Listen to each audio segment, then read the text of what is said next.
Welcome, everybody, to Service Driver Revolution, your COVID International Truck Edition, because everybody still is on lockdown. Today, we're going to talk about what is on everybody's mind. How can truck drivers get a suntan while driving the best trucks in the industry? We're going to share our favorite podcasts instead of books. Jeremy had an idea to kind of switch it up today, which I think is pretty good. So we're going to share our favorite podcasts with you. And we're going to talk about a resource that is older than dirt, but still relevant and something you need.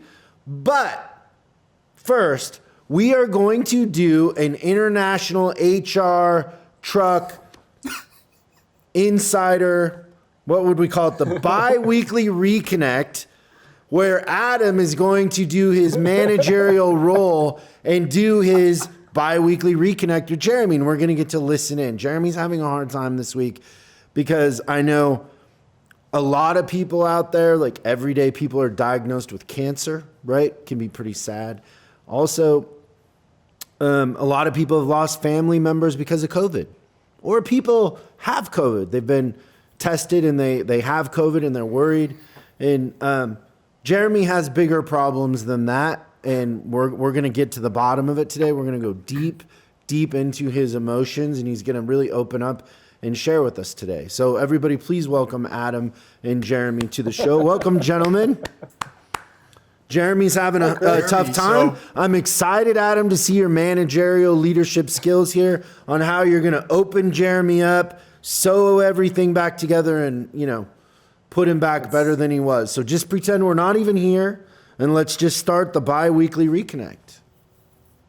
Man, I feel like I might be on the podium here being judged. But Jeremy, how we doing today, buddy? I mean, today's Tuesday. It's a bright, sunny day. It's not 95 degrees in the Chicagoland area. I heard today that the city of Chicago is going to start opening up schools for the state of Illinois as well. So I'm sure that's bringing some good joy to you as well, coming up here in the fall. So how you doing, man?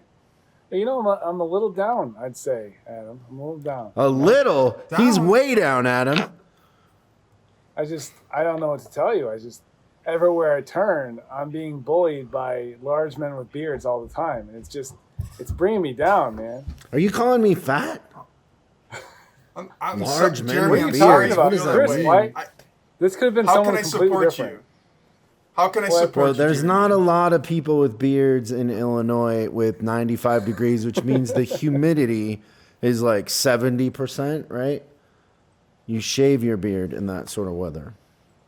Normally, I don't know. Adam's hanging pretty tough so far, I'll say. And yeah, I just couldn't hang with you guys, and I feel bad for it. And yeah, I'm just a little down. I'll be okay though. Don't worry about me. Have you had this before, Adam? Is that what has you down? What's that? Is it some of your objectives? Is that some of the thing that have you down? Objectives?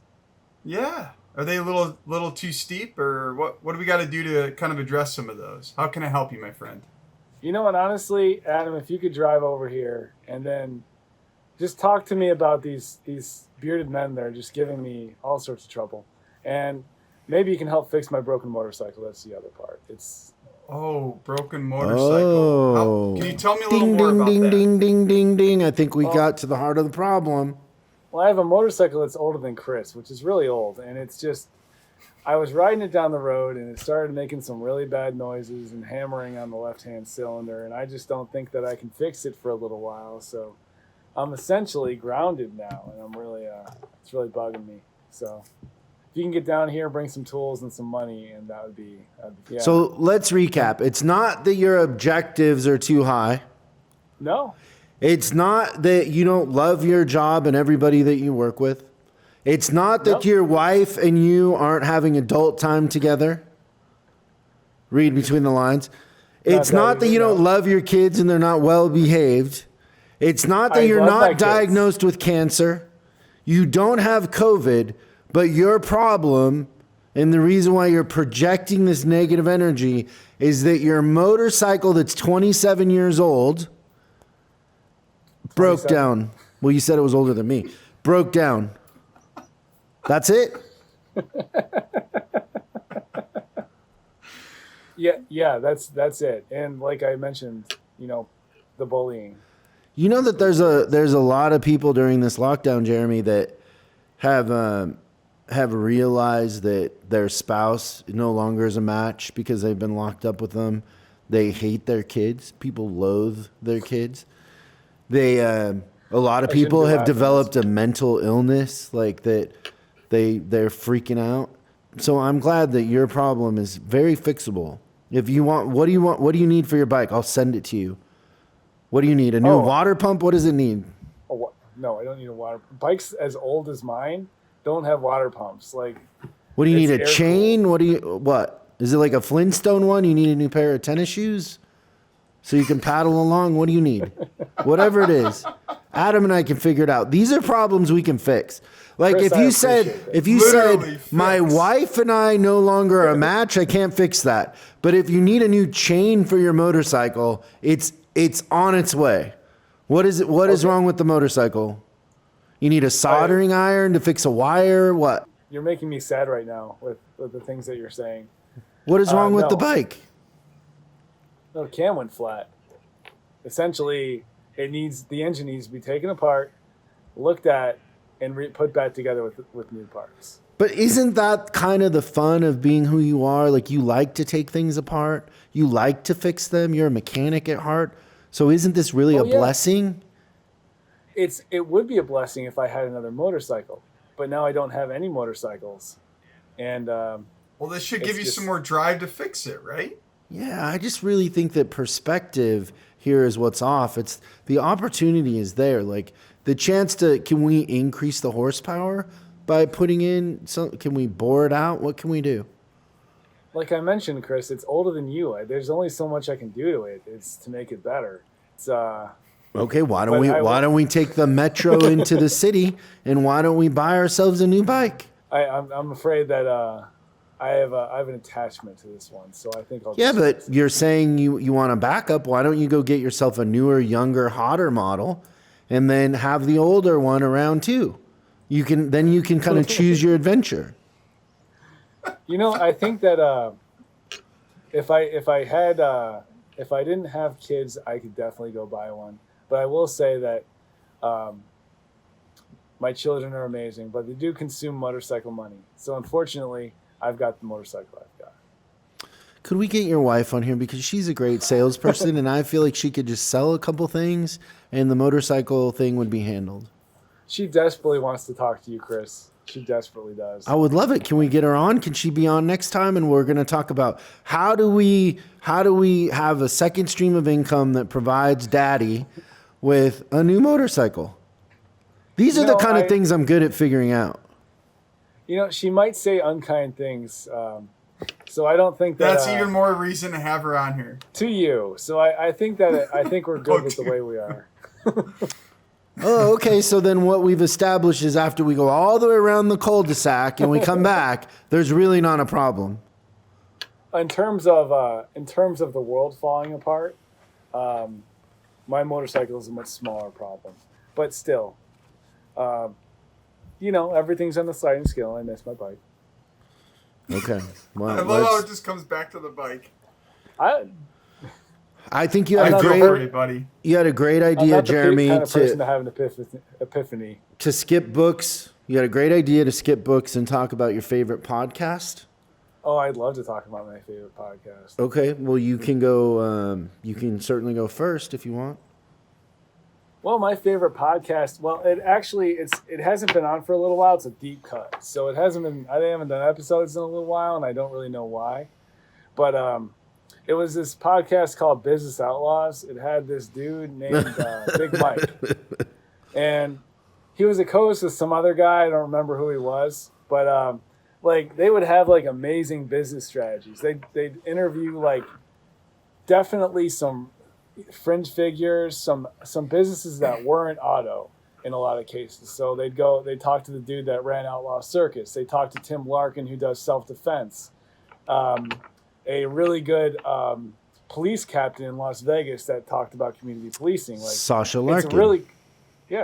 It's really cool because they talk about leadership and and about managing a business, but not in the traditional sense. It's about managing businesses that are off the grid in some cases. For example, with Rick Ross was one of them. So I mean, it's really cool because there's a lot of concepts that are similar across no matter what business it is or no matter what organization. But it's cool to hear the nuances of different people and how they would lead and how they would manage businesses. So I don't know why they're not making episodes anymore, but I wish they would. And if you happen to know that the obscure host, I know you don't know Big Mike very well, but if you did, you tell him to make some more episodes. I think that'd be great. It's funny you bring that up, and you wouldn't tell me what your favorite podcast was, so I didn't know that was your answer. But we had a meeting about that today, actually. Awesome. So there might be bigger and better things coming. We'll see. But yeah, what is your favorite Business Outlaws episode? I don't know. It alternated between. I liked the Tyson episode a lot. Who did not seem to like you very much, or was it you or Big Mike you didn't like very much? But he had a weird attitude that day. I liked that one. I liked the one with Rick Roston a lot, and the one with Tim Larkin a lot. That's why those three people stuck in my mind. I think those episodes I came away with a lot. Yeah, those are good ones. Have you ever heard it, Adam? No, I have not. Oh, you'd like it. So now I feel like I got to go find the deep cut. I would say one of my favorite ones was Sasha Larkin, the captain she's a captain on the Las Vegas Police Department, just because somebody who's in a position like that really is governed by politics in a lot of ways has made such a huge impact by thinking different. Kind of reminds me a lot of you two in a way where you guys don't think like your typical factory employees and you really want to get a result. You don't want to be right. And like, for example, like they figured out a way to cut down domestic violence fatalities to zero by changing up, like she says in there, like we're really good at arresting people, but we're cops. What about putting somebody in a shelter and, the paperwork and the restraining order and all the stuff that needs to happen to protect somebody's life that's battered? Her approach and her mindset is just, you wish everybody in service, government service and politics was that way and had that same passion. So I'd say that's one of my favorite ones. That's interesting. You'd like that one a lot, Adam. Okay, what is your favorite podcast? I'd say one thing that I've been just turned on from one of my mentors here at the office is How I Built This with Guy Raz. So as from previous recordings that we've done, I've started trying to get into expanding from the books as well and get into some of these short little segments of podcasts. And one thing that I like about this is Guy brings on small business owners that lead on to bigger businesses or how they grow their businesses from a small section. And what I really enjoy is the journey on how some of these small business owners, they're so resilient in the way that they get into certain situations and building on. So obviously with a lot of the most recent podcasts that he's had with some of the small business owners, one of them being Ring, I'm sure, well, I have a Ring doorbell, but if you guys are familiar with the story, I'm sure the most familiar one is, Jamie Siminoff's been on Shark Tank and that sort of thing, and he was actually turned down. And so he was resilient on still growing the business and having some of these hardships and doing the work and then building it up and not really, being resilient and not, taking kind of no for an answer and still trying to, build through those challenges. And I really appreciate some of these other businesses that I've never honestly heard of. I actually had a Google search and they have, many different networks of certain things. But what I was getting to is he's bringing these people on during COVID. And I think we've talked about these on our sessions as well as, everyone has to think or work differently and try to adapt to these situations. And the successes or the silver lining through some of these challenges, like for a good example for us, right?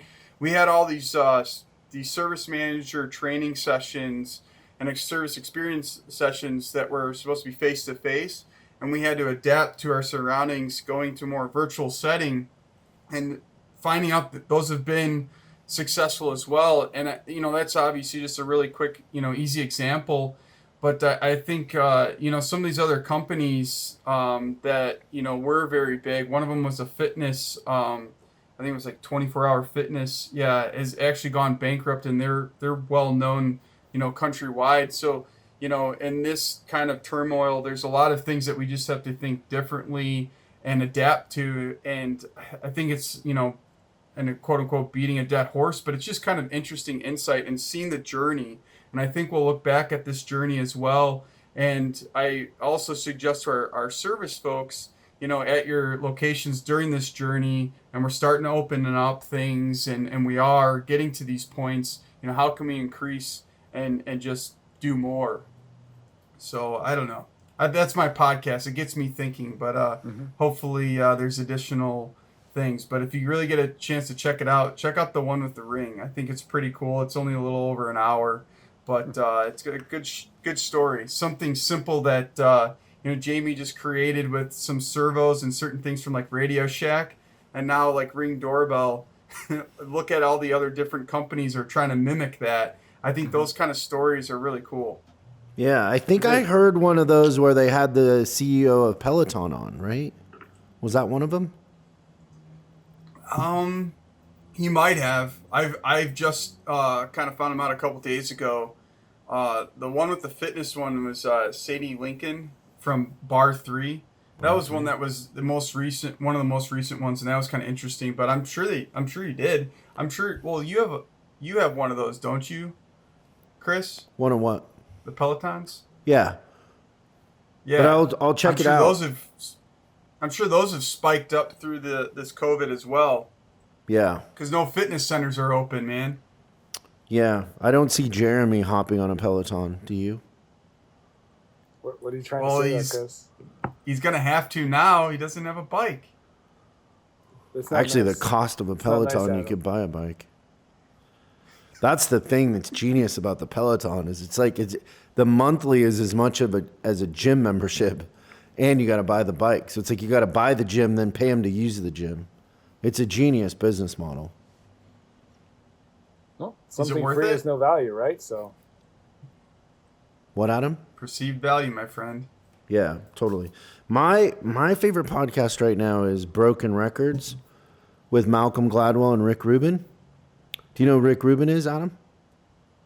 No, I do not. Probably the best-selling producer of all time. Really? Yeah. No. It is great. Are you going to enlighten me? No clue. Have you heard that song by Jay-Z, 99 Problems? Yes, sir. Do you know how in there he says, "You're crazy for this one, Rick"? Yes. That's Rick Rubin. Yep. Oh, there See? you go. There you go. Rick Rubin just did the latest Run the Jewels, which I know everybody listening to this is probably huge Run the Jewels fans. It's a market to match conversation. But the latest one of Broken Records, they interview the Beastie Boys, and they talk about, because that was one of the first albums Rick did, that, we gotta fight for your right to party, that album. Was that called, I think it was called License to Ill, maybe? I think. But that's a great interview, because Rick was fascinated with wrestling. And so he used a lot of the wrestling as a marketing thing with the Beastie Boys. And they were opening for Madonna before their album was out. And literally their goal was for everybody in the audience to hate him. It's a fascinating conversation about marketing and just business. Another one that is one of my favorites on there is the one with Questlove. He's the drummer on the Tonight Show, Questlove. Yes. He's in a band called The Roots. His episode, and he tells this Obama story that's fascinating. Whether you're an Obama fan or not, you guys are huge Obama fans, I know, because he comes from Illinois, right? Aren't you, Adam? Huge. Aren't you? I think Sure. I saw your Obama Biden bumper sticker on your car when I was out there. But no. Boy, you guys you're slow today. What is going on? I'm waiting for more about the roots, man. Anyways, his Obama story is fascinating. You have to listen to it just for that. But it's great. Malcolm Gladwell isn't on there that much anymore, but on the first season he was on there all the time. Now it's mostly Rick. The one actually that I think probably is the best one so far is the David Blaine one. So Rick Rubin interviews David Blaine, and it's mindset, and it's a lot of mindset, like how David Blaine tricks himself into certain things. Like, for example, and it's just proof like how most of everything we do is mental. My trainer was doing this thing with me where he would have me stand against a wall and exhale all of the air and then walk and see how many steps I could walk without any air in your lungs. And if you guys try that, the thing that you'll experience is about 10 to 12 steps in, you start to panic. So when you have no air in your lungs and you're exerting yourself, you start to panic, right? And so he would have me do it like 8 times in a row. And his thought process behind it was that because of COVID, if you train yourself to function with less oxygen in your bloodstream, your immunity goes up. So that was his motivation. So we would do it like 8 to 10 times in a row. So the first time you do it, you get to 10 steps. The second time you do it, you get to 12 and then 14. And then you get to like 20 steps every time you do it. But we would do that every time we worked out. And the thing that I would do was when I would start to panic, because I know my body's just panicking, but I'm not going to die, I would start thinking about other things in order to try to go longer, right? Does that make sense? So you have no air in your lungs. Your body starts to go into panic because you're walking with no oxygen. And so what I would do is try to get my mind to think about something else. So I would think about Jeremy, right? And I would think about his downstairs set design for this and like how, like, why wouldn't you actually sheetrock the roof? Or like, why do you have a stack of clothes behind you with a pink jacket just thrown there? And is it his pink jacket? Or do you know what I mean, Adam? Like I would try to distract myself. So you know what I learned from the David Blaine interview? The psychological? Wrong strategy, my friend. So David Blaine has the record for holding his breath the longest, 21 minutes, something like that. Guess what your brain is? Uses the most nutrients of any organ in your body. So it's 3% of your body mass, but it uses up over 20% of your energy. So if you're doing that and you're trying to function, the thing you want to do is you want your mind to go blank. If you start thinking about Jeremy's basement, you're actually using up more energy, and that causes your body to have more of a panic. Does that make sense? Yeah, it does. So that kind of means when you're overexerting yourself or overthinking things, that's actually could be almost thought of as wasteful energy instead of trying to blanket, clearing your mind is a huge thing. I think we've talked about that before too. Yeah, it was fascinating. Like I was doing something thinking it was working, and then David Blaine in his process of trying to set the world record for holding his breath, and he talks about research with Houdini and other people that had done that actually the trick is to go blank, to almost go into a meditative state and have no thoughts at all, because then you're not burning energy and you can go longer. So I don't know. That's one of the episodes that I really liked of Broken Records with Rick Rubin. That's pretty cool. Yeah. That's interesting. I could see that for sure, because you start lowering your heart rate a little bit. You're not thinking about all these different things and less activity. You should be using less energy. Makes sense. I don't know that is of any interest at all to our listeners, but where I'm at right now, which is still a better place than Jeremy. How did we think Jeremy's bi-weekly reconnection went? Like when HR listens to this, what are they going to say? Like, Are they going to say Jeremy's in a good place, or are we worried about Jeremy? They're going to probably send me through some additional training on conducting one-on-ones. And I like it how you're owning Jeremy's it. okay. Yeah, and then they're going to say, well, if Jeremy's not, doing so hot, or, he's probably got to get out of the basement and into a different safe space, possibly. I don't know. And, take a break. Yeah, you need a break, Take Jeremy. a mental break. Kind of like David Blaine talks about, Jeremy. I think you just need to let Yeah. your mind go blank. Stop thinking. It's really hard for me to take the advice of magicians. I don't like magicians generally. Don't even get me started on magicians. You heard it here first. Jeremy doesn't like magicians.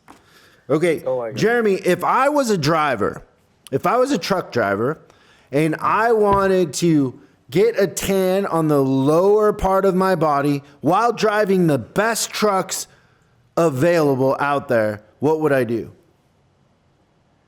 Well, you'd have to cut a hole in the front of the truck, wouldn't you? No. What you would do is you would buy a International Harvester sight liner. The sight liner.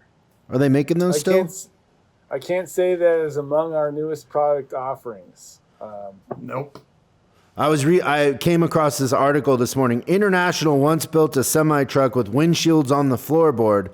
And the idea was because they had restrictions on how big in the 50s and 60s the cab could be, that they put the driver in the middle and they put windshields on the floorboard so they could see down. But the side effect was, and what the drivers complained about, was that they got sunburns on their legs, which meant that they were driving with no pants, which is a lot like these Zoom meetings with you guys, because sometimes I wonder if you're wearing pants. Same sort of thing, like back then in the 60s, like Zoom meetings today, drivers didn't wear pants, right?